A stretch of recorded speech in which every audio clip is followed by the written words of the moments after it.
अस्सलाम वालेकुम दोस्तों, फायदे ही फायदे यूट्यूब चैनल में मैं आपको खुशामदीद कहता हूँ।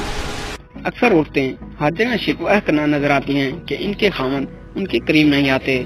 ज़ैल में मुआशरती तजर्बात से चंद ऐसे तसव्वुरात बताऊंगा जिनका ख्याल रखने से आपका खामन कभी भी आपसे दूर नहीं होगा। नंबर 1 पर है शदीद गैरत।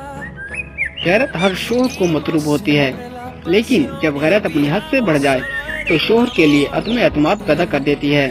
लिहाजा बीवी को चाहिए कि दौरान हम बेहतरी खामन से शरई हदूद में रहते हुए गैरत का मुजाहरा ना करे। हराम काम से इज्तनाब करते हुए खामन को अपने जिस्म से खेलने दे। नंबर 2, अपनी ब्यूटी केयर ना करना। अक्सर बीवियां शादी के कुछ अरसा बाद शोहर के लिए ज़ैब व ज़ीनत और अपने जिस्म की केयर करना अक्सर छोड़ देती हैं, जबकि किसी पार्टी या फंक्शन में जाने के लिए इसका एहतमाम करती हैं। ये चीज मर्दों में गुस्सा भर देती हैं।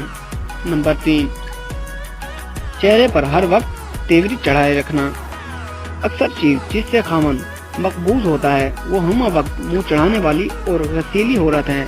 अक्सर आप में ऐसी आदत हैं जो इस आदत को मुस्कुराहट वाली आदत में बदल दें। चंद दिन में मुस्बत रिजल्ट आपके सामने होगा इंशाअल्लाह। नंबर 4, खामन की मंशा को पूरा कीजिए। अक्सर औकात बीवी मोहब्बत का वो तरीका नहीं अपनाती जो खामन को पसंद होता है। बीवी को चाहिए कि वो खामन के लिए घर में रोमांसी माहौल बनाए ताकि खामन अपने आप में सुकून तलाश करे। वो दुनिया के रश और थकावट से निकले तो आपको मोहब्बत के रश में थका दे। नंबर 5, जब आप अपने शोहर को खामोश पाएं तो इसके दिल में इसको जानने के लिए इसरार ना करें, इससे भी गुस्सा आने के इम्कानात होते हैं। पानी वगैरह पिलाएं और उनको इसी हालत में छोड़ दें। वो पुरसुकून होने के बाद खुद आपको अपनी तंगी और परेशानी से आगाह करेगा। नंबर 6, शिकवे शिकायतें करने में गलत वक्त का चुनाव।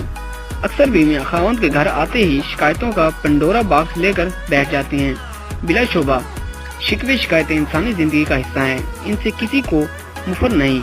अगर इन शिकों को ज़बात की टाइमिंग दुरुस्त हो जाए तो सिर्फ ये दूर हो सकते हैं, बल्कि आइंदा इन शिकवे शिकायतों में बहुत हद तक कमी भी हो सकती है। एक अच्छी बीवी के लिए शिकायत का दुरुस्त वक्त वजीफा ज़ौजियत का दरमियानी वक्त होता है। इसमें खामद आपके बात को यकूसी से सुनेगा और मुस्बत रिएक्शन भी लेगा इंशाअल्लाह।